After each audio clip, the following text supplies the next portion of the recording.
Hello friend, welcome to account फंडा। और आज हम स्टार्ट कर रहे हैं the fresh new chapter and the chapter name is account for not for profit concern, मतलब जिसको हम पॉपुलरली बोलते हैं NPO, not for profit organisation. See, अब तक हमने जितनी भी अकाउंटिंग की, आपने क्लास 11th में भी की, आपने 12th में भी की, जितनी भी आप अकाउंटिंग कर रहे हो उसके अंदर हमारा मेन मोटिव क्या होता था? हमारा मेन मोटिव होता था कि हम कोई बिजनेस कर रहे हैं तो हमें प्रॉफिट हो जाए। मैंने पेन का बिजनेस स्टार्ट किया तो मेरा मेन मोटिव क्या है? मेरा मेन मोटिव है कि मैं उससे कुछ कमा लूं, मुझे कुछ गेन हो जाए, कुछ प्रॉफिट हो जाए। मेरा मेन मोटिव क्या है? प्रॉफिट। बट अगर मेरा मेन मोटिव प्रॉफिट कमाना नहीं है, मतलब मेरा मेन मोटिव प्रॉफिट कमाना नहीं है, तो फिर कौन सा मेन होगा? मेरा मेन एम प्रॉफिट कमाना नहीं है, बल्कि मेरा एम है सोसाइटी को सर्व करना, either फ्री ऑफ कॉस्ट और on a negligible cost basis. But मेरा एम क्या है? मेरा एम है कि भाई मैं सोसाइटी को सर्व कर सकूं, और मेरा एम बिल्कुल नहीं है कि मैं प्रॉफिट कमा लूं। तो अगर मैंने ये पेन बनाया और मेरा मेन एम है उसको बेचना नहीं है, बेच सकता हूं, बट मेरा मेन एम है अगर मैं 10 रुपए का पेन बना रहा हूं तो मैं उसको 10 रुपए में ही लोगों को दे दूं। जो गरीब बच्चे हैं, जो गरीब स्टूडेंट्स हैं, उनको मैं फ्री में दे दूं, तो वो क्या हो जाएगा? वो हो जाएगा नॉट फॉर प्रॉफिट ऑर्गेनाइजेशन। आप अपने आसपास देख लो, इतने सारे आपको एनपीओ मिलेंगे। सर कौन कौन से एनपीओ? आपकी सोसाइटी जिसमें आप रहते हो वो भी एक एनपीओ कंसर्न है। आप जो सोसाइटी में रहते हो, आप हर फ्लैट का जो है वो मंथली आप पे करते हो, एएमसी पे करते हो मंथली। लेट सपोज आप पे करते हो 2000 रुपये, एग्जाम्पल ले लेता हूँ, 2000 रुपीज़ आप पे करते हो। तो वो पे किस लिए करते हो? वो सोसाइटी को पे करते हो। तो जो वो सोसाइटी बनी उसका क्या एम ये है कि हमें सोसाइटी से प्रॉफिट कमाना है? नहीं। वो सबसे 2-2 हज़ार रुपये क्यों लेती है? वो 2000 रुपीज़ हर फ्लैट से क्यों लेती है? जिससे वो जो भी खर्चे होते हैं, जैसे लिफ्ट के खर्चे, सिक्योरिटी गार्ड के खर्चे, लाइटिंग के खर्चे, गार्डनिंग के खर्चे, वो मीट कर सके और सोसाइटी वाले आराम से रह सके। तो that's the all the main M of the NPO, कि उनका मेन मकसद प्रॉफिट कमाना नहीं है। तो बहुत सारे ऐसे हॉस्पिटल्स होते हैं, चैरिटेबल हॉस्पिटल्स होते हैं जिनका एम प्रॉफिट कमाना नहीं है। वहां पे डॉक्टर्स आपसे फीस कितनी चार्ज करते हैं? 5 रुपए, 10 रुपए, 100 रुपए, 200 रुपए चार्ज करते हैं। क्यों चार्ज करते हैं? उनका मेन एम आपको सर्विस देना है। कभी कभी जैसे कोई बहुत सारे हॉस्पिटल जहाँ पे कैंसर जैसी जो बीमारी है वो भी बहुत कम रेट पे होती है, बड़े हॉस्पिटल में, प्राइवेट हॉस्पिटल में चार्ज करते हैं लेट सपोज 20 लाख रुपए एक ऑपरेशन के। पर एनपीओ वाले जो होते हैं, जिनका मेन मकसद प्रॉफिट कमाना नहीं होता, वो कैंसर के जैसे जैसे इलाज होता है उसके लिए let suppose they charge 30,000 rupees. जितना उनका खर्चा आया, वो उनका खर्चा लग रहा है कि भाई इतना सब खर्चा लगेगा, इतने सब इक्विपमेंट लगेंगे, 30,000 रुपए, तो 30,000 रुपए चार्ज करते हैं, 20,000 रुपए चार्ज करते हैं, 40 चार्ज करते हैं, नॉर्मली उतना ही चार्ज करते हैं जितना हमारा खर्चा होता है। मेरा एम बिल्कुल नहीं है कि मैं प्रॉफिट के लिए काम करूं, मेरा एम है मैं लोगों की सर्विस दूं। ठीक है, समझ में आया? तो अभी तक हमने जो भी अकाउंटिंग की वो हमने अकाउंटिंग की फॉर द प्रॉफिट ऑर्गेनाइजेशन, और आपका पूरा अकाउंट्स का 90% 95% of the syllabus profit organisation पे ही काम करता है। बट अगर आपको कोई एनपीओ की अकाउंटिंग करनी पड़े तो आप क्या अकाउंट्स बनाओगे? तो यही हम लर्न करेंगे in the chapter NPO, account for not for profit concern. But sir इसकी अकाउंटिंग अलग क्यों है? इसकी अकाउंटिंग भी तो सेम हो सकती है जो प्रॉफिट ऑर्गेनाइजेशन की है। मैं मानता हूं सेम हो सकती है, अकाउंट का टूल तो सब सेम ही रहेगा। Debit what comes in, credit what goes out, debit the receiver, credit the giver, debit the expense, credit the income, सब सेम ही तो रहेगा हर जगह। हाँ मैं मानता हूं सेम रहेगा, यस, बट इनका मेन एम प्रॉफिट कमाना नहीं है। तो इसके अंदर अगर मैं प्रॉफिट एंड लॉस अकाउंट बनाऊंगा तो वो थोड़ा गलत लगेगा। अगर एनपीओ बनाएगा, नॉट फॉर प्रॉफिट ऑर्गेनाइजेशन, अगर सपोज करो कि कोई पब्लिक लाइब्रेरी है जिसका बस मेन एम है कि लोगों को हम स्टडी करा दें, लाइब्रेरी फ्री में प्रोवाइड कर दें, अगर वो NPO profit and loss account बनाएगा तो लगता है ये तो प्रॉफिट के लिए काम कर रहा है, प्रॉफिट एंड लॉस अकाउंट क्यों बना रहे हैं? तो हम क्या करेंगे, प्रॉफिट एंड लॉस अकाउंट जो बनता है वो नहीं बनाएंगे, और हम क्या बनाएंगे, हम इसकी जगह बनाएंगे इनकम एंड एक्सपेंडिचर अकाउंट। क्या बनाएंगे? इनकम एंड एक्सपेंडिचर अकाउंट मतलब मेरी क्या क्या इनकम आई। अगर मैं सपोज करो मैंने एक लाइब्रेरी खोली है, बहुत कम चार्ज करता हूँ, 50 रुपये चार्ज करता हूँ मंथली, उसमें क्या निकलता है, बस लोग आके मेरी लाइब्रेरी के अंदर बैठे और वो बुक्स पढ़े। मेरा मेन एम है कि सोसाइटी थोड़ी एजुकेटेड हो जाए, अलग अलग बुक्स पढ़े। तो मैं प्रॉफिट एंड लॉस अकाउंट नहीं बनाऊंगा, मैं बनाऊंगा इनकम एंड एक्सपेंडिचर अकाउंट। मतलब मुझे कितनी इनकम आई, मेरे सपोज करो 100 मेंबर हैं और एक मेंबर पे करता है 50 रुपये मंथली, तो मेरी मतलब 5,000 रुपये मंथली मेरी इनकम है। खर्चा क्या हुआ, सफाई का खर्चा, इलेक्ट्रिसिटी खर्चा, क्लीनिंग का खर्चा, वो सब खर्चा। और इसके अंदर मुझे इनकम भी हो सकती है, एक्सपेंडिचर भी हो सकता है, तो वो मैं भी डील करूंगा। इनकम एंड एक्सपेंडिचर अकाउंट कैसे बनेगा मैं बता रहा हूं। इसमें प्रॉफिट एंड लॉस अकाउंट नहीं बनता और इसके अंदर ट्रायल बैलेंस भी नहीं बनता। इसके अंदर ट्रायल बैलेंस नहीं बनता, इसके अंदर बनता है रिसीट एंड पेमेंट अकाउंट।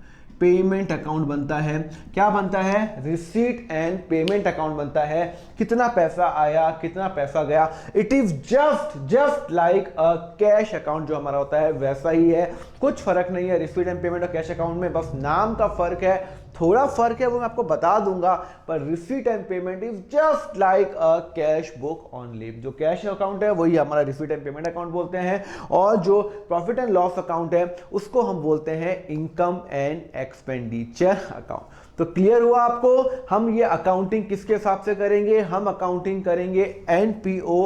अगर कोई नॉट फॉर प्रॉफिट ऑर्गेनाइजेशन है तो उसमें हम अकाउंट बनाएंगे income and expenditure account, receipt and payment account, और तीसरा हम स्टेटमेंट बनाएंगे, बैलेंस शीट बनाएंगे। क्या बनाएंगे, बैलेंस शीट बनाएंगे। तो एक ये बनाएंगे, एक ये बनाएंगे और एक क्या बनाएंगे, आप बैलेंस शीट बनाओगे। बैलेंस शीट तो सबकी बनेगी, क्लियर है। तो this is all about the introduction of the NPO. अब हम स्टार्ट करते हैं हमारा चैप्टर एनपीओ, और मैं आपकी एज यूजुअल ये वाली बुक आपकी फॉलो कर रहा हूं। Yes, this is a Maharashtrian book I am following.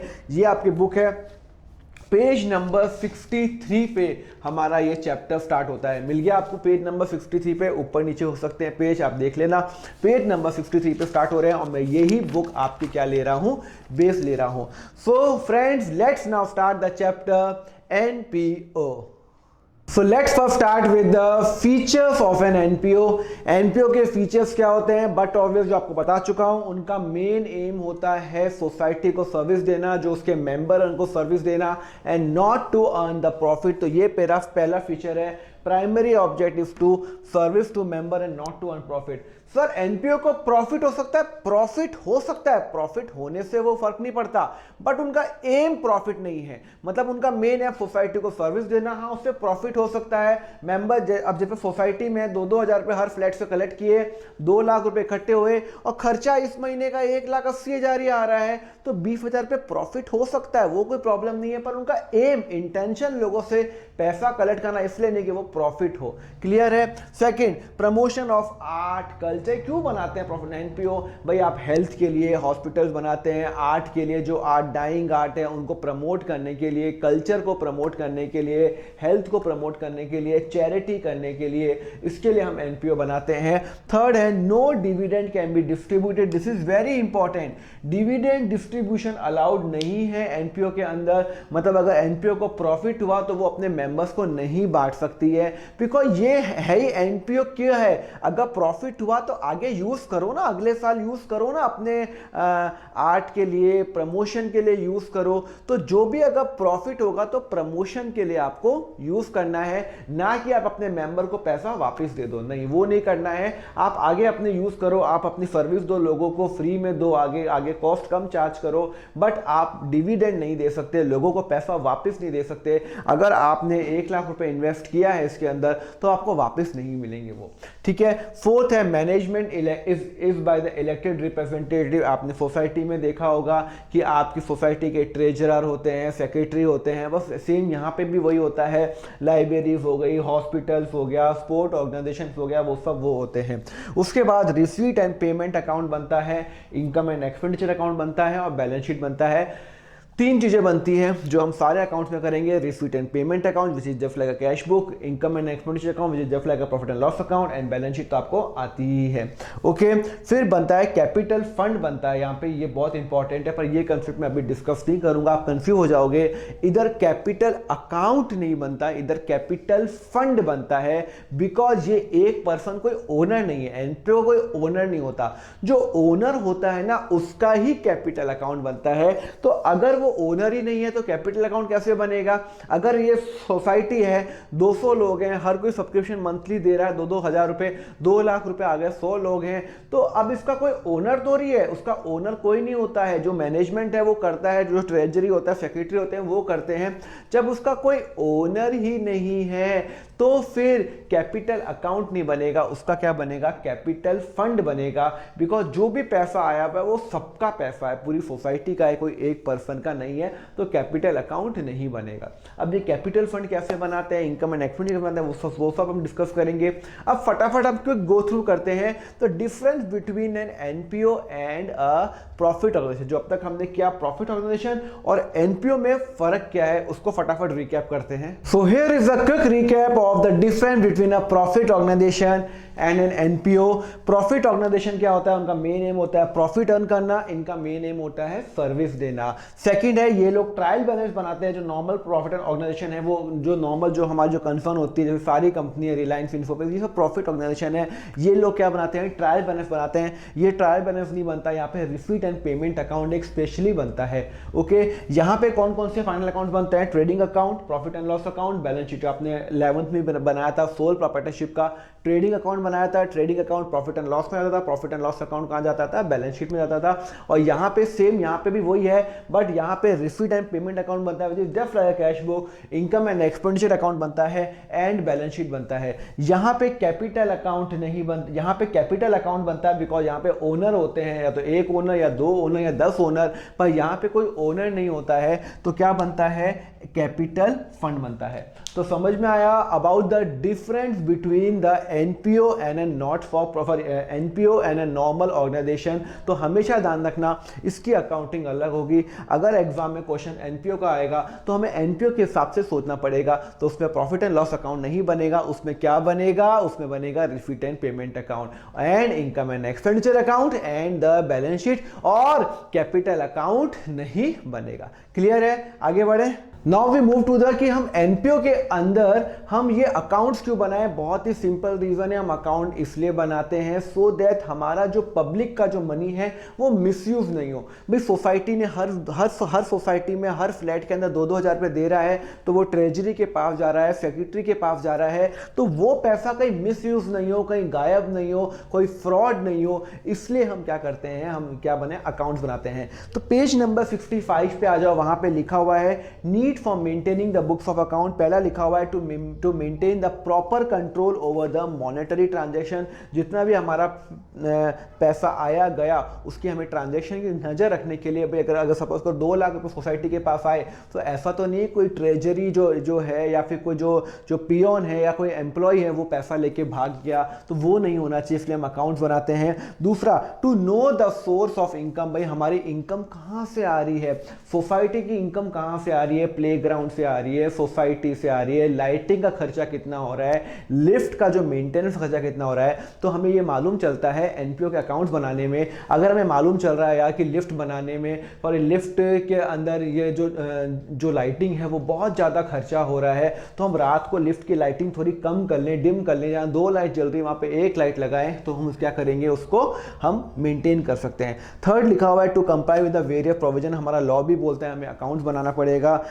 Fourth है टू नो द डेफिसिट, कितना प्रॉफिट कमाया, कितना हमने लॉस कमाया, पूरे साल में हमने जो काम किया सोसाइटी के लिए, क्या हमें प्रॉफिट हुआ या लॉस हुआ। अगर प्रॉफिट नहीं हो रहा है तो कोई प्रॉब्लम नहीं है, लॉस हो रहा है तो लॉस को कम कैसे करें? देखो सोसाइटी को तो आगे चलना ही है, तो वो अवॉइड करेगी कि कम से कम उसको लॉस हो। ओके, फिफ्थ है to know a net worth of on a particular date, कि भैया सोसाइटी के पास कितना पैसा, अगर आज हमें मालूम करना है कि आज हमें एक बड़ा खर्चा करना है, सारे के सारी जो बिल्डिंग्स को व्हाइट वॉश कराना है, क्या सोसाइटी के पास इतना पैसा है क्या, तो वो कैसे मालूम चलेगा जब तक हम अकाउंट्स नहीं बनाएंगे। एंड द लास्ट पॉइंट वही मैं आपको बता चुका हूँ, to avoid the malpractice, कोई भी फ्रॉड हो, कोई भी आपका मिस एप्रोप्रिएशन ऑफ फंड हो, वो नहीं होना चाहिए, इसलिए हम क्या करते हैं, हम अकाउंट्स बनाते हैं। ओके, तो ये तो हो गया all about the NPO. NPO होता क्या है, उसमें अकाउंट कैसे बनते हैं। हमने 3 अकाउंट डिस्कस किए, receipt and payment account, income and expenditure account and balance sheet statement. सबसे पहले हम डील करते हैं ये रिसीट एंड पेमेंट अकाउंट क्या होता है।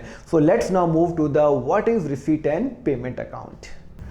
Okay students, so let's now start with the very first account in an NPO और उसका नाम है रिसीट एंड पेमेंट अकाउंट। ये receipt and payment account nothing, it is just like a cash book, जो आपने 11th में किया, जो आप 12th में करने वाले हो, कैश बुक ही है, कुछ नहीं है। बस ये समरी होती है। कैश बुक तो सब में बनेगी, आप नॉट फॉर प्रॉफिट में भी बनेगी, नॉर्मल प्रॉफिट में भी बनेगी, पर receipt and payment final account का पार्ट होता है। ये एक समरी है, टोटल जितने हमने, जो हमारी कैश बुक है उसकी समरी है। तो कैश बुक की तरह ही इसको मानो, कुछ फर्क नहीं है, टेक्निकली कुछ फर्क नहीं है। सबसे पहला, ये रियल अकाउंट है, it is not a personal account, it is a real account. Clear है, एक एसेट है। ओके, दूसरा, ये एक तरह से कैश बुक ही है। तीसरा, इसका ओपनिंग और क्लोजिंग बैलेंस होता है। जैसे कैश बुक का ओपनिंग बैलेंस होता है, मेरे पास कैश पड़ा हुआ है 5 लाख रुपए, बैंक में पड़े हुए हैं 10 लाख रुपए, टोटल 15 लाख रुपए पड़े हुए हैं। तो यहां पे भी इसका ओपनिंग बैलेंस होगा। ओपनिंग बैलेंस कितना है, 15 लाख रुपए। फिर हमने इतना, हमारे पास पैसा, इतना हमारा खर्चा हुआ, और हमारा क्या हो गया, कितना हमारे पास क्लोजिंग बैलेंस है। तो इसका ओपनिंग और क्लोजिंग बैलेंस की भी होगा। ओके, और इसमें आएगा एक्चुअल रिसीट एंड पेमेंट, जिस पे मैं अभी डील कर रहा हूं। ओके, देखो एक्चुअल रिसीट एंड पेमेंट क्या होता है। कैश बुक में आप ये मानो कि आपके पास जो कैश आएगा वो यहां जाएगा। कैश का मतलब, जब भी मैं कैश अकाउंट बोलूं तो इसका मतलब है बैंक भी इसमें इंक्लूडिंग है। तो या तो आपके पास बैंक में पैसा आया या कैश आया, दोनों के केस में कोई भी कैश आएगा वो डेबिट साइड में जाएगा। डेबिट साइड में क्यों जाएगा, अरे भाई पैसा आ रहा है, debit, debit what comes in, debit, और ये मेरा क्रेडिट। तो कैश बुक में जब भी पैसा आता है कहां लेके जाते हैं, डेबिट में। तो यहां पे भी डेबिट, कैश बुक ही है, बस नाम चेंज हो गया, रिसीट एंड पेमेंट अकाउंट, आप यही समझो। तो जो भी पैसा आएगा वो यहां जाएगा। क्या वो पैसा इस साल का हो, अगले साल का हो या पिछले साल का हो, मुझे क्या मतलब है। मैं कैश बुक बना रहा हूं। आपने 11th में कैश बुक बनाई थी, तो कैश बुक में जितना भी पैसा आता है, क्या वो इस साल का है, क्या वो अगले साल का है। अगले साल जो सेल्स होने वाली है, किसी ने आज मुझे एडवांस दे दिया, कैश दे दिया, एंट्री करते हो cash account debit to advance करते हो ना, कैश में तो जाएगा ना। इस साल का वो यहां पे जाएगा। तो क्या वो रेवेन्यू रिसीट हो, क्या वो कैपिटल रिसीट हो, उससे फर्क नहीं करता। अगर मैंने किसी से लोन लिया है, बैंक, लेट सपोज मैंने कोई थर्ड पर्सन से लोन लिया है 5 लाख रुपए का, तो वो 5 लाख रुपए भी कहां जाएंगे, यहां जाएंगे। सर ये तो आपकी इनकम नहीं है, इनकम एंड एक्सपेंडिचर यहां नहीं देख रहे, कैश बुक है भाई साहब, कैश बुक है, और इसको हमने नाम दे दिया रिसीट एंड पेमेंट अकाउंट। बस आप यही समझो, जो आप 11 में कैश बुक बनाते थे वही ये है रिसीट एंड पेमेंट अकाउंट। जो कैश आ गया, रिसीट आ गया, वो यहां पे, तो यहां पे जो टॉप साइड होती है उसको मैं बोलता हूं रिसीट बोलता हूं, और जो यहां पे जो टॉप साइड होती है वो पेमेंट होता है। तो जो भी पैसा आया, क्या वो रेवेन्यू रिसीट हो, मैंने ये पेन बेचा, सपोज करो मेरा मेन काम है पेन बेचना, क्या प्रॉफिट कमाने के लिए नहीं, जो अंडर प्रिविलेज लोगों को बेचना, जो स्कूलों के अंदर फ्री में बांटना या कम रेट में बांटना, 10 का बनता है 10 में ही बेचता हूं मैं, मुझे प्रॉफिट नहीं कमाना। तो ये मेरा मेन एम है। तो मैं कैश बुक तो बनाऊंगा ही बनाऊंगा, वो तो बनेगा ही बनेगा। एंड में एक अकाउंट बनाऊंगा रिसीट एंड पेमेंट अकाउंट, और उसमें मैं क्या डालूंगा, कितना मेरा पेन बेचा, तो उसका पैसा कितना आया। अगर मैंने 100 पेन बेचा और एक पेन 10 रुपए का, तो 1000 रुपए आया, तो 1000 रुपए यहां पे आ जाएगा। अब मैंने किसी से लोन लिया, मैंने कोई पर्सन से लोन लिया 5 लाख का, तो वो भी यहां पे आ जाएगा। ओके, अब जो मेरा पैसा जो मुझे आया, अगले साल का आया, पिछले साल का आया, या आने वाले या इस साल का आया, सारे सालों का, वो उससे कोई मैटर नहीं करता। पैसा आया ना, ये मैटर करता है। पैसा आया यहां पे होगा। तो अगर मैंने ये पेन, सपोज करो मैंने ये बेचा और मुझे पैसा आ गया 1000 रुपए, तो यहां पे जाएगा। अगर मुझे पैसा 1000 की जगह 900 आया, तो यहां पे 900 आएगा।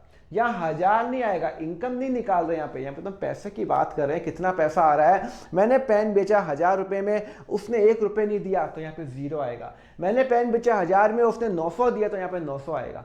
मैंने पेन बेचा 1000 रुपए का और उसने गलती से 1200 दे दिया तो 1200 आएगा। कुछ फर्क नहीं पड़ता कि ये कैपिटल रिसीट है, रिवेन्यू रिसीट है, एडवांस है, अगले साल का है, पिछले साल का है या फिर इस साल का है, सारा है। आज एक मुझे ऑर्डर आया कि दीपक मुझे ना 1 लाख पेन चाहिए, मुझे दुनिया भर की जो भी इंडिया की जितनी भी स्कूल्स हैं, जो भी गरीब स्कूल्स हैं, उसके अंदर मुझे पेन्स देने हैं, फ्री ऑफ कॉस्ट में देने हैं या मैं कम खर्चे में दे रहा हूं। तो उसने मुझे 6 लाख रुपए एडवांस दे दिया कि ये ले पकड़ और पेन बना, 10 लाख पेन बना। तो 6 लाख रुपए उसने मुझे क्या दे दिया, एडवांस दे दिया। तो वो भी यहाँ पे जाएगा। वो भी मैं उसको पेन 2 साल बाद दूंगा, भाई बनाने में टाइम लगता है, सपोज करो मुझे साल भर लगता है, 2 साल लगता है, उससे कोई फर्क नहीं पड़ता, वो सब यहां पे जाएगा। क्लियर है?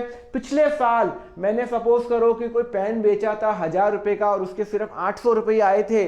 ओके, तो अब इस साल पिछले साल के 200 रुपए आ गए तो यहाँ पे 200 रुपए आएगा, 1000 नहीं। पिछले साल 800 रुपए मैंने रिसीट एंड पेमेंट में ले लिए होंगे, इस साल 200 रुपए आए तो 200 रुपए। तो इससे मैटर नहीं करता कि वो इस साल का है, अगले साल का है या फिर पिछले साल का है, क्या वो कैपिटल रिसीट हो, क्या वो रिवेन्यू रिसीट हो। कैपिटल रिसीट का मतलब है नॉन रिकरिंग होता है, मैंने लोन लिया तो वो कैपिटल रिसीट होता है। क्लियर है? अच्छा, पेमेंट सेम वे जैसे रिसीट है, पेमेंट है। पेमेंट क्या इस साल का करूं, अगले साल का करूं या फिर पिछले साल का करूं, सारा इसमें आएगा। जब जब मेरा पैसा जाएगा वो यहां पे आएगा। कैश बुक है भाई, कुछ नहीं है, कैश बुक टाइप ही है। कैश बुक आता है, बस उसका नाम मन में सोचो, कैश बुक ही तो है। जब भी पैसा जाएगा वो जहां जाएगा। मतलब अगर मैंने किसी को पेमेंट दिया, रिवेन्यू पेमेंट दिया, रिवेन्यू पेमेंट मतलब मैंने खर्चा किया, मैंने पेन बनाने के लिए इंक खरीदी तो वो यहां जाएगा। मैंने पेन बनाने के लिए मशीनरी खरीदी तो भी यहां जाएगा। सो मशीनरी तो कैपिटल एक्सपेंडिचर होता है, उससे क्या मतलब है? अभी तो हम कोई एक्सपेंडिचर और इनकम तो नहीं निकाल रहे हैं, हम तो निकाल रहे हैं सिर्फ और सिर्फ पैसा कितना आया गया। तो मैंने मशीनरी खरीदी 2 लाख की तो यहां जाएगा। मैंने यहाँ पे इंक खरीदी पेन के लिए 5000 की तो वो भी यहां जाएगा। 5 लाख की यहां जाएगा। कुछ मैटर नहीं करता। अगले साल के लिए मैंने अगले साल मशीनरी खरीदनी है 50 लाख की और मैंने आज उसको 20 लाख का पेमेंट दे दिया, पैसा गया ना, यहां जाएगा। ओके, पिछले साल का पेमेंट मैंने पिछले साल एक बंदे को हायर किया था, उसको सैलरी नहीं दी थी और इस साल दे दी, इस साल पैसा था दे दी सैलरी, या ये ले पिछले साल की सैलरी तो भी यहां जाएगा। तो इस साल का हो, पिछले साल का हो या अगले साल का, मैटर नहीं करता, क्या कैपिटल हो या रेवेन्यू हो, सारा का सारा पैसा जब जब जाएगा वो यहां आएगा, जब जब पैसा आएगा वो यहां आएगा। सिंपल सा कंसेप्ट। और इसका एक ओपनिंग बैलेंस होगा। Yes, it will have an opening balance and it will have a closing balance. Opening यहां पे भी हो सकता है, यहां पे भी हो सकता है, क्लोजिंग यहां पे भी हो सकता है, यहां पे भी हो सकता है, वो कोई मैटर नहीं करता। कैश का बैलेंस हमेशा यहां ही होता है, पर बैंक अकाउंट भी इसमें इंक्लूडिंग है, बैंक का नेगेटिव बैलेंस भी हो सकता है, वो यहां पे भी हो सकता है। क्लियर है? समझ में आया? तो this is all about the receipt and payment account का फॉर्मेट। अब मैं आपको उसका ना प्रॉपर फॉर्मेट बताऊंगा, क्या क्या चीजें इसके अंदर आ सकती है। पहले फटाफट अपन पेज नंबर 66 देख लेते हैं, क्या लिखा हुआ है। Receipt and payment account feature, it is a real account, बता चुका हूं, यह सब पॉइंट बता चुका हूं। फिर लिखा हुआ है इसमें कैपिटल रिसीट भी आता है, रेवेन्यू रिसीट भी आता है, कुछ मैटर नहीं करता। इसमें पेमेंट कैपिटल आता है, रेवेन्यू आता है, इस साल का अगले साल का, कुछ मैटर नहीं करता, सारा पैसा यहां जाएगा। अगर मैंने किसी को पेन बेचा 1000 का और उसने 800 ही दिए तो 800 जाएगा, 1000 नहीं। इनकम नहीं निकाल रहे यहां पे। ओके, तो अब फटाफट आप ये बताओ, इसके अंदर मैं आपको यहाँ पे लिखवा रहा हूँ। देखो क्या होता क्या है, ये जो होता है रेवेन्यू रिसीट होता है, ये जाता है इनकम एंड एक्सपेंडिचर अकाउंट। जो मैं INE लिख रहा हूँ ना, INE, इसका मतलब है income and expenditure account. Okay, ये कहाँ जाएगा? ये बैलेंस शीट में जाएगा। क्या वो प्रीवियस ईयर हो, वो हम उसको वो डिफाइन करेंगे कैसे करना है। ऑल पेमेंट, रिसीट जो पेमेंट होता है ये इनकम एंड एक्सपेंडिचर में जाता है और ये कहाँ जाएगा? आपका बैलेंस शीट में जाएगा। अब वो डिपेंड करता है प्रीवियस ईयर का, करंट ईयर का और नेक्स्ट ईयर का, वो हम कैसे निकालेंगे, वो हम सिस्टमेटिक वे से करेंगे। बहुत ही सिंपल है एनपीओ की अकाउंटिंग। ओके, तो अब मैं क्या करता हूँ, आपको एनपीओ का एक पूरा का पूरा एक फॉर्मेट बनाता हूँ, जिससे आपकी इसकी और आपको क्लियर क्या क्या इनकम, आपका क्या क्या रिसीट एंड पेमेंट के अंदर आएगा। So let's make the format of the receipt and payment account. So student, here is the format of receipt and payment account. Cash book की तरह ही है, रियल अकाउंट है। Receipt and payment account for the year ended. Opening balance जैसे cash book में होता है वैसे ही है, कैश का बैलेंस और बैंक का बैलेंस। नॉर्मल जैसे कैश का बैलेंस अगर मान लो मेरे पास कैश में पड़ा हुआ है 1 लाख रुपए, बैंक में पड़ा हुआ है 3 लाख रुपए, तो 1 लाख 3 लाख यहाँ पे 4 लाख। और अगर कैश में पड़ा 1 लाख तो कैश का बैलेंस यहाँ पे, बैंक में पड़ा है let's suppose 2 lakh negative balance, मतलब बैंक में ज्यादा विड्रॉ कर दिया और 2 लाख नेगेटिव है तो वो यहाँ पे आ जाएगा। क्लियर है। उसके बाद मेरा सब्सक्रिप्शन जो इनकम है, मेन जो एनपीओ के अंदर होता है वो पॉइंट होता है सब्सक्रिप्शन। यस, यहाँ पे हम जो डिस्कस कर रहे हैं सब्सक्रिप्शन ही डिस्कस करेंगे। बहुत सारे क्वेश्चंस कराऊंगा, कंसेप्ट आपका स्ट्रांग बनाऊंगा, पर सब्सक्रिप्शन का पॉइंट समझ लेते हैं। सब्सक्रिप्शन होता है जो आपकी सोसाइटी आपसे चार्ज करती है, मंथली जो चार्ज करती है, जिसको आप मेंटेनेंस चार्ज बोलते हो, उसको सोसाइटी टर्म करती है सब्सक्रिप्शन। इसका नाम कुछ भी हो सकता है, सब्सक्रिप्शन, मेंटेनेंस चार्जेस, पर हम जो सारे क्वेश्चंस करेंगे वो सब्सक्रिप्शन के हिसाब से ही करेंगे। ओके, तो जो भी सोसाइटी होती है, मैंने एक सोसाइटी किया XYZ कोऑपरेटिव सोसाइटी और उसमें 2,000 रुपये मंथली लेता हूं, तो 2,000 रुपये साल का 24,000, 100 मेंबर हैं तो 24,000 का इसका मतलब है 24 लाख मुझे आ रहे हैं, तो 24 लाख मेरे यहाँ पे आ जाएंगे सब्सक्रिप्शन इनकम। अब वो पिछले साल का हो, इस साल का हो, अगले साल का मैटर नहीं करता। एक फ्लैट ने पिछले अगले 10 साल का आज ही दे दिया, 24,000 था, उसने 2,40,000 का चेक दे दिया तो 2,40,000 यहाँ पे आएगा। यहाँ पे हम इनकम नहीं निकाल रहे। अगर आप सोचो यहाँ पे इनकम निकाल रहे, नहीं, यहाँ पे तो हम कितना पैसा आया बस वो निकाल रहे हैं कैश बुक के हिसाब से। तो यहाँ पे कितना पैसा आया वो यहाँ पे आएगा, क्या वो करंट ईयर का हो, इस साल का हो, पिछले साल का हो या फिर आगे वाले साल का हो, कोई मैटर नहीं करता। यहाँ पे तो पैसों का हिसाब कर रहे हैं, तो मुझे इतना पैसा आया, ये मेरी मेन इनकम होती है। यहाँ पे इनकम होती है, बट यहाँ पे इनकम नहीं निकाल रहे, यहाँ पे तो कितना पैसा आया फॉर सब्सक्रिप्शन।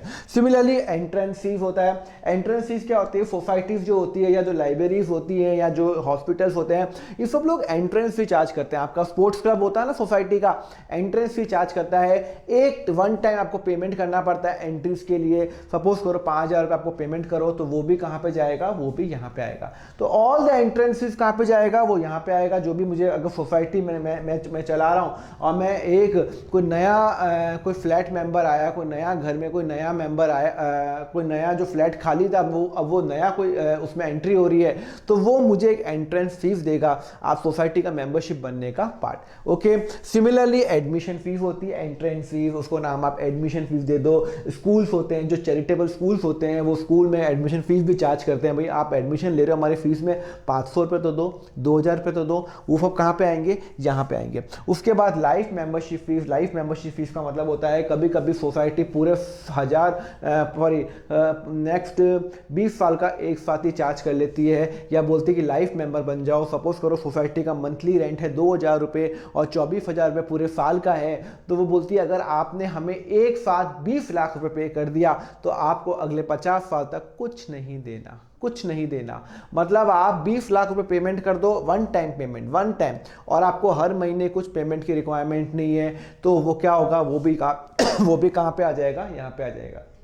लाइफ मेंबरशिप भी मतलब पूरी लाइफ के लिए आप मेंबर बन गए, आप यहाँ पे हो जाओ। आप जाते हो ना जिम के अंदर, या तो आप 1 साल का पे करो या लाइफ मेंबरशिप एक साथ 10 लाख रुपए पे करो, अब मैं इसी जिम में रहूंगा, कहीं नहीं जाने वाला, तो वो 10 लाख रुपए आपने उसको पे कर दिया, तो वो भी यहाँ पे आ जाएगा लाइफ मेंबरशिप फी। उसके बाद लेगेसी होता है। लेगेसी मतलब होता है अगर सपोज करो मैं अभी सिंपल सोसाइटी का एग्जाम्पल ले रहा हूँ, सोसाइटी का, क्लब का, जो भी एग्जाम्पल ले लो। लेगेसी मतलब होता है कभी कोई सोसाइटी का मेंबर की डेथ हो जाती है और उसका ना कोई आगे है, ना पीछे, ना फैमिली, ना कुछ है, और उसने पूरा का पूरा पैसा हमें डोनेट कर दिया, तो हम उसको क्या बोलेंगे, लेगेसी बोलेंगे। उसके पास सपोज करो 2 करोड़ रुपए थे, ना उसका बच्चा है, ना उसकी वाइफ है, कुछ भी नहीं है, ना पापा में कुछ भी नहीं, अकेला रहता था, और उसने कहा मैं पूरा का पूरा पैसा सोसाइटी में डोनेट कर रहा हूँ, 2 लाख, वही 2 करोड़ रुपए, तो वो लेगेसी हो जाती है। फिर गवर्नमेंट ग्रांट, गवर्नमेंट कभी कभी ग्रांट देती है, जैसे BCCI है, जैसे जो क्लब्स होती हैं वो बोलती है, गवर्नमेंट भी बोलती है आप प्रमोट करो ना, ये कल्चर को प्रमोट करो, जो जिमिंग स्विमिंग कल्चर है, योगा कल्चर है। अब जैसे मान लो मैंने योगा का एनपीओ चालू किया तो गवर्नमेंट ने कुछ मुझे पैसे दिए कि आप चालू करो, हम आपके इंस्टीट्यूशन में 2 लाख रुपए लगाते हैं, तो वो गवर्नमेंट का ग्रांट आ गया। डोनेशन आते हैं, कुछ लोग डोनेशन भी देते हैं, सोसाइटी में वर्क करते हैं, कुछ लोग सोचते हैं सोसाइटी को हम हेल्प करते हैं, क्यों ना हम सपोज करो कि मेरे घर कोई एक बहुत अच्छी न्यूज़ आई, मुझे लग रहा है यार बहुत अच्छा लग रहा है, फील हो रहा है, क्यों ना मैं अपनी सोसाइटी को कुछ डोनेट करूं, या जो मेरा बच्चा है वो टॉय से खेलना चाहता है, बाहर जाके पार्क में खेलना चाहता है, पर पार्क में झूले नहीं है, झूले नहीं लगे हुए, कोई भी प्लेग्राउंड के अंदर कुछ नहीं लगा हुआ, तो मैंने कहा यार मेरे पास बहुत पैसा पड़ा हुआ है यार, ये दे दो ना, 2 लाख रुपए दे दो सोसाइटी को, और वो क्या लगा देंगे वहाँ पे, झूले लगा देंगे। क्लियर है? तो वो अलग अलग रीज़न हो सकता है, या मुझे लग रहा है सोसाइटी में टेम्पल बनाना है तो मैं टेम्पल बनाने के लिए डोनेशन कर सकता हूँ। तो donation can be specific donation और जनरल डोनेशन। सिंपल डोनेशन देते सोसाइटी को, ये लो 2 लाख रुपए, कुछ भी करो, या फिर मैंने बोला ये लो 2 लाख रुपए और इससे आपको मंदिर ही बनाना है, या इससे आपको प्ले ग्राउंड ही बनाना है, तो उसको डोनेशन बोलते हैं। फिर हो गया डिविडेंड, हो गया डिविडेंड, मतलब फिर डिविडेंड तो आपने मना किया था, डिविडेंड पेमेंट मना आ तो सकता है ना भाई, मैं हूँ सोसाइटी, मेरे पास 10 लाख रुपए पड़े हुए हैं, 10 लाख रुपए मैंने इन्फोसिस का शेयर ले लिया, अब इन्फोसिस के शेयर से मुझे इंटरेस्ट आया, डिविडेंड आया, तो वो भी सब यहाँ पे जाएगा। फिर सन्ड्री इनकम और छोटी मोटी इनकम है, जैसे जो भी हमें जो सेल ऑफ न्यूज़पेपर हो गया, छोटा मोटा मैंने कोई फंक्शन ऑर्गेनाइज किया, होली का फंक्शन ऑर्गेनाइज किया, दिवाली का ऑर्गेनाइज किया, वो अब यहाँ पे आ जाएगा। टूर्नामेंट टूर्नामेंट इनकम, टूर्नामेंट यहाँ लिख देता हूँ, एक्सपेंस नहीं है, टूर्नामेंट रिसीट, ट्यूशन फी, को टूर्नामेंट हो रहा है, प्राइज हो रहा है, racing function, cricket function, tuition fees, locker का रेंट, एग्जाम फीस, जो भी हमें पैसे आ रहे हैं सोसाइटी को जा जाएगा। और जब जब पैसे जाएंगे वो यहाँ जाएगा। मतलब अगर मान लो मैंने किसी को सैलरी दी, सिक्योरिटी गार्ड को दी सैलरी, जो क्लीनिंग स्टाफ को सैलरी दी, वो यहाँ पे जाएगा। मैंने रेंट पे किया, मैंने रेट पे किया, मैंने टैक्सेस पे किया, वो यहाँ जाएगा। क्या वो इस साल का अगले साल का कोई मैटर नहीं करता। मैंने सिक्योरिटी गार्ड को मैंने 3 साल से पैसे पे नहीं किए और अब मुझे लगा मेरे पास पैसे पड़े, मैंने कहा आज पे कर दिए। उसकी साल की सैलरी 1 लाख रुपए, मैंने उसको 3 लाख रुपए एक साथ दे दिए क्योंकि उसके 3 साल के पैसे बाकी थे, तो मैं 3 लाख रुपए दे दिए। मैंने सिक्योरिटी गार्ड को एडवांस दे दिया 10 लाख रुपए, उसके यहाँ पे कोई शादी थी तो उसने कहा 10 लाख रुपए चाहिए, मैंने कहा ले ले 10 लाख रुपए। फिर रेंट हो गया, रेट्स हो गया, टैक्सेस हो गया, प्रिंटिंग हो गया, स्टेशनरी हो गया, जो खर्चे हैं, जनरल एक्सपेंस, इलेक्ट्रिसिटी खर्चे, लिफ्ट के खर्चे, ऑडिट के खर्चे, वेजेस, इंश्योरेंस, जो भी हमारे खर्चे हो रहे हैं वो यहाँ जाएंगे। क्या वो इस साल के हों, अगले साल के हों या फिर पिछले साल का, कोई मैटर नहीं करता। न्यूज़पेपर खरीदा, बुक्स खरीदा, मशीनरी खरीदी, फर्नीचर खरीदा, व्हीकल खरीदा, ट्रक खरीदा, गाड़ी खरीदी हमने सोसाइटी के लिए, वो यहाँ जाएगा। रिपेयर का हमने कोई खर्चा किया वो यहाँ पे होगा और जो भी हमारा बैलेंस निकल जाएगा वो यहाँ पे आएगा। हमने 10 लाख से चालू किया था और यहाँ पे हमारे 5 लाख की हमारी इनकम, 5 लाख हमारे पे और मिले तो 15 लाख हो गए और हमारा 6 लाख खर्चा हो गया तो 9 लाख रुपए बचे, तो यहाँ पे 9 लाख रुपए आ जाएगा। वो कैश का बैलेंस, बैंक का बैलेंस ऑटोमेटिकली यहाँ पे आ जाएगा।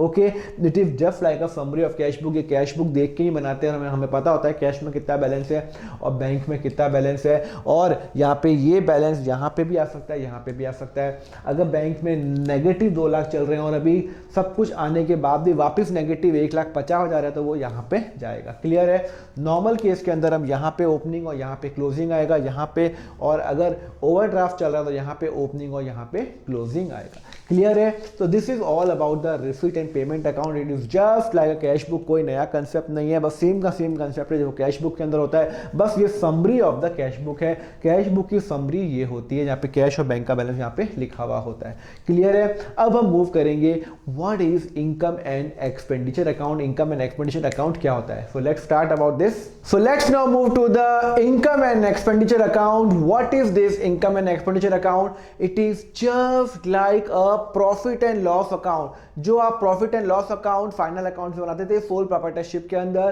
पार्टनरशिप के अंदर, सेम है income and expenditure account. Left side expense, right side income.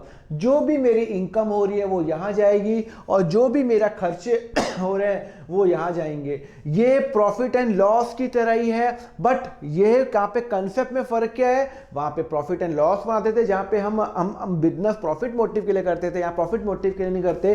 तो इनकम एंड एक्सपेंडिचर, तो यहाँ पे हम इनकम लिखते हैं, हमारी इतनी इनकम हुई है और इतना हमारा क्या हुआ है, खर्चा हुआ है। ओके चलो अब हम इनकम एंड एक्सपेंडिचर अकाउंट बनाते कैसे हैं। पहली बात, ये एक नॉमिनल अकाउंट है। क्या है?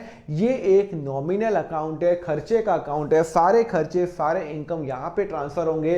अब ये खर्चे क्या कैश में हो या नॉन कैश हो, मैंने खर्चा पे किया हो या नहीं किया हो उससे मैटर नहीं करता है, बट खर्चा करंट ईयर का ही होना चाहिए। मैंने एक एम्प्लॉय रखा, उसकी सैलरी है 5 लाख, अब मैंने उसको 5 लाख पे किए हो तो भी, नहीं किए हो तो भी यहां पे आएगा। मैंने 5 लाख पे कर दिए, यहां आएगा। मैंने उसको 4 लाख ही पे किए पर यहां पे 5 लाख आएगा, बिकॉज यहां पे तो मेरा खर्चा आ रहा है जो मेरा एग्जैक्ट खर्चा है इस साल का, भले ही वो मैंने पे किया हो नहीं किया हो, because this is known as a due system and accrual concept जो हम बोलते हैं उसको पॉपुलरली, कि एक्रूअल कंसेप्ट पे है, ड्यू बेसिस पे चलता है।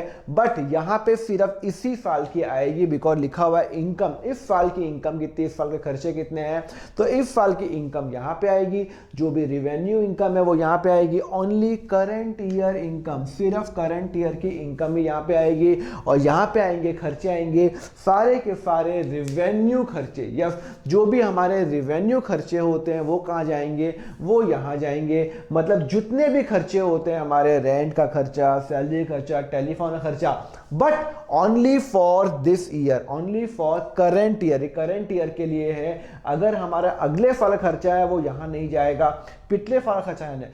कैश बुक में तो सब जाता है, रिसीट एंड पेमेंट में तो सब आता है, पर यहां पे सिर्फ इस साल का, क्या वो कैश में और नॉन कैश में मैटर नहीं करता, पर करंट ईयर का होना चाहिए, ये भी करंट ईयर का होना चाहिए। And cash and non cash matter नहीं करता। एंड बट ऑब्वियस यहां पे सिर्फ रिवेन्यू इनकम आएगी, कैपिटल इनकम तोरी आएगी। लोन लिया तो वो यहां पे तोरी आएगी, लोन मेरी इनकम तोरी है। हाँ, अगर मैंने कुछ सामान बेचा 100 रुपए का तो वो यहां जाएगा, उसका खर्चा 60 रुपए का वो यहां जाएगा, इस साल खर्चा यहां जाएगा। क्लियर है? तो मैंने को सिक्योरिटी गार्ड को पे किए 10 लाख रुपए, उसकी सैलरी है 4 लाख, तो यहां पे 4 लाख जाएगा, 6 लाख यहां नहीं जाएगा। क्यों? क्योंकि 10 लाख पे किए, 4 लाख तो यहां गया, 6 लाख कहां जाएगा, 6 लाख बैलेंस शीट में जाएगा, एसेट साइड में जाएगा। क्लियर है? Nominal account similar to profit and loss account, only revenue expenditure, revenue income, no opening balance. का कोई ओपनिंग बैलेंस नहीं होता, हाँ क्लोजिंग बैलेंस होता है, मैं आपको बताऊंगा। एंड रिजल्ट सरप्लस होता है या फिर डेफिसिट होता है। अब सोचो, अगर इनकम ज्यादा है, इनकम ज्यादा है, एक्सपेंस कम है तो सरप्लस। अगर इनकम है लेट सपोज 100 रुपए, एक्सपेंस है 60 रुपए लेट सपोज, तो हमारे पास सरप्लस आ गया कि हमने 100 रुपए की इनकम हो गई, 60 रुपए का एक्सपेंस हो गया, तो हमें फायदा हो गया, और उसको मैं बोलूंगा सरप्लस। क्या बोलूंगा? सरप्लस बोलूंगा। कितना? 40 रुपीज। और इसको मैं कहां ट्रांसफर करूंगा? Will be transfer to capital fund, capital fund. Sir इसको सरप्लस क्यों बोलते हैं? क्योंकि हम इसको प्रॉफिट नहीं बोल सकते, प्रॉफिट हम वर्ड अच्छा नहीं लगता, क्योंकि हम ये प्रॉफिट के लिए काम नहीं करे, तो इसको हम सरप्लस बोलते हैं। तो यहां पे प्रॉफिट एंड लॉस में हम क्या बोलते थे? प्रॉफिट एंड लॉस में हम बोलते थे प्रॉफिट ट्रांसफर टू, यहां पे सरप्लस लिख दो, सरप्लस। मतलब हमारे पास 100 की जगह, फिर 60 की जगह 100 रुपए हमने कमा लिए, खर्चा 60 रुपए हुआ तो 40 का सरप्लस हो गया, ज्यादा हमने कमा लिया, बट प्रॉफिट नहीं है, ये सरप्लस हो गया। एक ही बात है, नाम तो एक ही है, बस सिर्फ नाम अलग अलग है, कंसेप्ट एक ही है, फायदा है। सिमिलरली अगर मुझे नुकसान हुआ है, अगर सपोज करो यहां पे जो, अगर सपोज करो कि मेरा खर्चा, सपोज करो मेरा खर्चा है यहाँ पे 160 रुपए लेट सपोज, और इनकम है 100 रुपए, तो इसका मतलब है यहाँ पे जाएगा बाय, और यहाँ लिखेंगे deficit, deficit transfer to capital fund. कितने का नुकसान हो गया? सर 60 रुपए का नुकसान हो गया। क्यों? अरे भाई 160 का खर्चा और 100 रुपए की इनकम आई मेरे पास, तो इसका मतलब है 60 का नुकसान हो गया, तो इसको मैं क्या बोलता हूँ? डेफिसिट बोलता हूँ, लॉस नहीं बोलता। तो यहाँ पे प्रॉफिट एंड लॉस में वर्ड यूज करता हूँ लॉस, यहाँ यूज करूंगा deficit. Profit and loss account में यूज करता हूँ प्रॉफिट, तो यहाँ यूज करूंगा सरप्लस। तो सरप्लस क्या होता है? When income is more than expenditure, and deficit क्या होता है? जब expenditure is more than the income, simply. Okay, sir इसको कहाँ ट्रांसफर करेंगे? प्रॉफिट एंड लॉस अकाउंट में आपने 11th क्लास में ट्रेडिंग कंसर्न का बनाया था, सोल पार्टनरशिप का बनाया था, वहां पे हम प्रॉफिट कहाँ ट्रांसफर करते थे? सर कैपिटल अकाउंट में ट्रांसफर करते थे। तो यहाँ पे हम कैपिटल अकाउंट नहीं कैपिटल फंड में ट्रांसफर करेंगे। आपको बता चुका हूँ कैपिटल फंड बनता है, कैपिटल फंड में करेंगे। और अगर लॉस हुआ तो भी कैपिटल फंड में माइनस करेंगे। प्रॉफिट एंड लॉस अगर सोल पार्टनरशिप में लॉस होता था तो कहाँ जाता था? सर लॉस होता था तो हम कैपिटल अकाउंट से लेस करते थे। बस यहाँ पे भी वही करना है, लेस करना है, सब्ट्रैक्ट करना है फ्रॉम द कैपिटल फंड से हमें सब्ट्रैक्ट करना है। क्लियर है? तो यहाँ पे प्रॉफिट को हम यूज करते हैं सरप्लस और डेफिसिट यूज करते हैं लॉस, क्योंकि नाम चेंज हो गया income and expenditure account. Clear है? ऑल कैश और नॉन कैश आइटम्स यहाँ पे आते हैं, उससे कोई मैटर नहीं करता मैंने पे किया या नहीं किया। ओके, समझ में आया? What is an income and expenditure account? तो इसमें सारी इनकम्स आएंगी, जो भी सब्सक्रिप्शन इनकम है वो यहाँ जाएगी, जो भी खर्चे हो जाएंगे। ओपनिंग बैलेंस इसका नहीं होता है, क्लोजिंग बैलेंस इसका होता है। और क्लोजिंग बैलेंस हम ट्रांसफर करते हैं, कहाँ पे ट्रांसफर करते हैं? It is transfer to the capital fund. Okay, अब मैं फटाफट क्या करता हूं, आपको इनकम एंड एक्सपेंडिचर का एक फॉर्मेट बना के देता हूं, जिससे आपको समझ में आएगा इनकम एंड एक्सपेंडिचर अकाउंट में नॉर्मली आता क्या क्या है। So let's now move to the format of the income and expenditure account. So student, here is the format of income and expenditure account. बहुत ही सिंपल है। देखो यहाँ पे एक्सपेंस आएगा, यहाँ पे इनकम आएगा, जैसे प्रॉफिट एंड लॉस में होता है वैसे ही है। यहाँ पे सारे इनकम, यहाँ पे सारे खर्चे, वही होता है। खर्चे कुछ भी हो सकते हैं, सैलरी खर्चा, वेजेस खर्चा, rent, telephone rate, audit, office के खर्चे, मेडिसिन, स्पोर्ट्स मटेरियल जो हमने कंज्यूम किया है वो खर्चा, न्यूज़पेपर के खर्चे, मैगजीन के खर्चे। यहाँ पे अगर मैंने मशीनरी खरीदी तो वो यहाँ नहीं आएगा। मैंने कोई फर्नीचर लिया तो वो यहाँ नहीं जाएगा। फर्नीचर का डेप्रिसिएशन यहाँ जाएगा, पर फर्नीचर या मशीनरी व्हीकल यहाँ जाएगा। यहाँ पे सिर्फ रिवेन्यू खर्चे ही जाएंगे, जो मेरे खर्चे एक साल में एक्सपायर होते हैं। जो भी loss on sale of asset, मैंने एक मशीनरी 1 लाख की ली, उसको बेची मैंने 80,000 में, 20,000 का लॉस हो गया, यहाँ पे जाएगा। ओके, जो भी मेरी इनकम है, सब्सक्रिप्शन इनकम, वो यहाँ जाएगी। ध्यान रखना, सिर्फ इस साल की इनकम आएगी, लास्ट ईयर की भी नहीं, अगले साल की भी नहीं। ओनली रिवेन्यू एक्सपेंडिचर, क्या वो मुझे मिला हो या नहीं मिला हो। ओके, रेंट रिसीव्ड यहाँ, इंटरेस्ट रिसीव्ड यहाँ, ग्राउंड रेंट यहाँ, एडमिशन फीस यहाँ, डोनेशन यहाँ, जनरल, जो भी हमें डोनेशन मिला हुआ है, जनरल डोनेशन, वो भी मैं आपको बाद में बताऊंगा डोनेशन का क्या ट्रीटमेंट होगा, जनरल डोनेशन क्या होता है सब बाद में समझाऊंगा। जो भी डोनेशन मिला, एडमिशन फीस मिली, एंट्रेंस फीस मिला, सन्ड्री रिसीट मिला, वो सब यहाँ पे जाएगा। सबका अलग अलग ट्रीटमेंट है, इसका अलग, इसका अलग, इसका अलग है, वो सब बताऊंगा।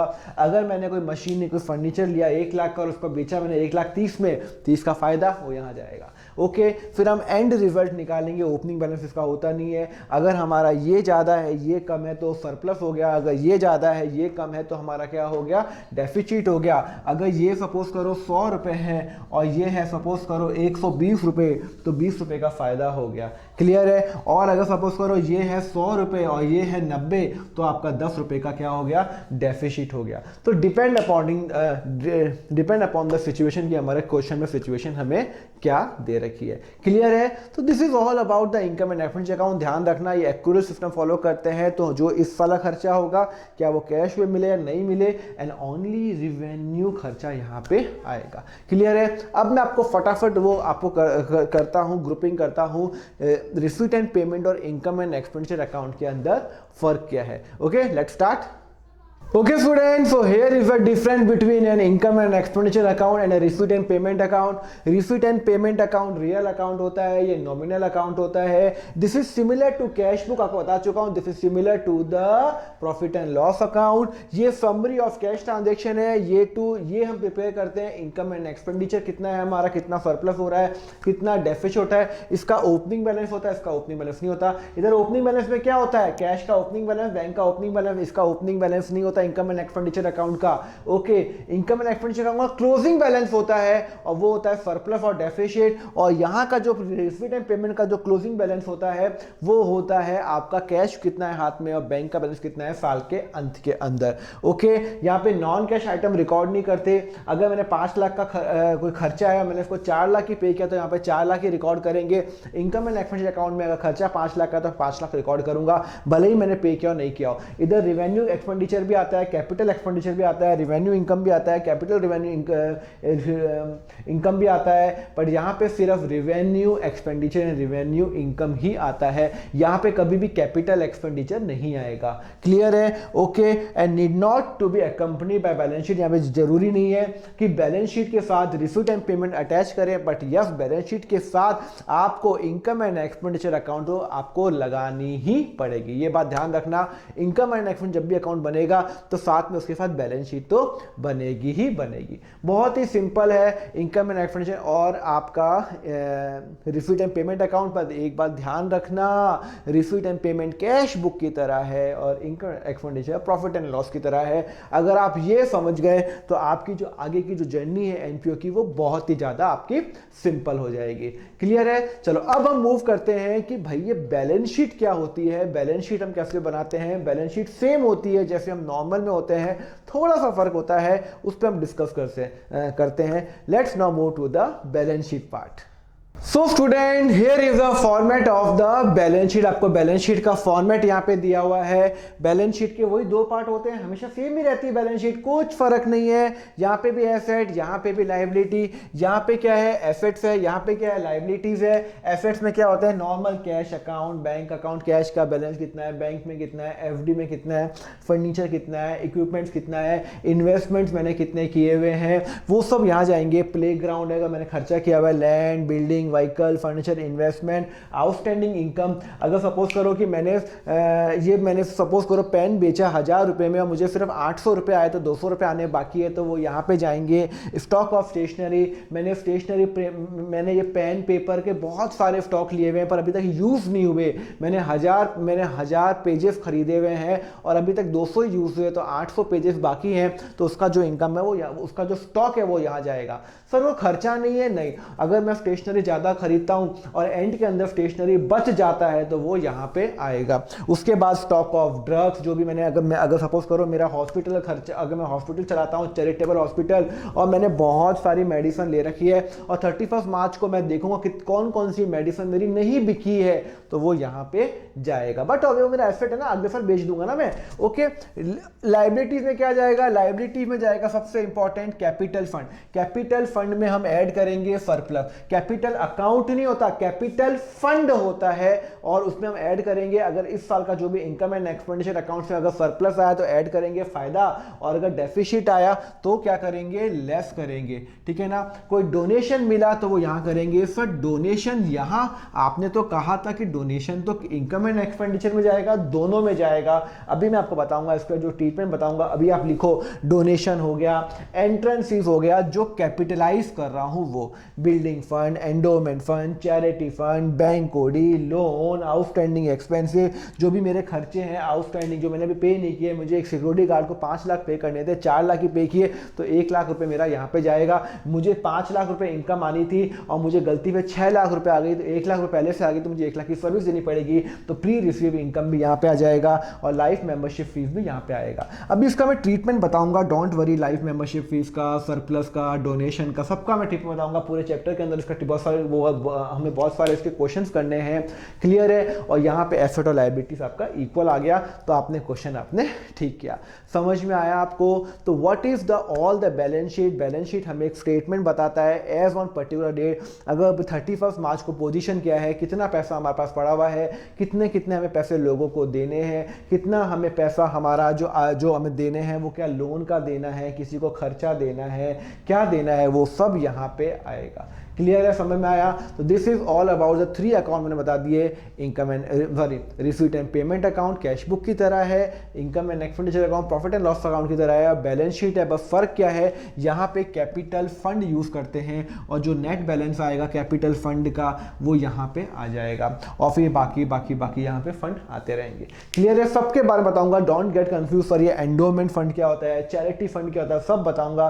प्लीज थोड़ा सा यहाँ पे आपको पेशेंस रखना पड़ेगा। ओके, आगे बढ़े। तो समझ में आ गया, 3 अकाउंट्स एकदम क्लियर होना चाहिए, रिसीट एंड पेमेंट, सारे खर्चे, सारे इनकम, इस साल का, अगले साल का, कुछ फर्क नहीं पड़ता, कैश, ओनली कैश खर्चा, कैश खर्चा, कैश इनकम। इनकम मैं रखना चाहूंगा सिर्फ इस साल का खर्चा, इस साल की इनकम, ओनली रेवेन्यू एक्सपेंडिचर ही आएगा। एंड थर्ड आपका है बैलेंस शीट है, बैलेंस शीट में एज ऑन पर्टिकुलर डेट पे आपको पोजीशन मिलती है। क्लियर है? यहां पे अगर यहां तक आपको समझ में आ गया तो मैं आपको अब मैं आपको नेक्स्ट पे आपको मूव करूंगा। ओके।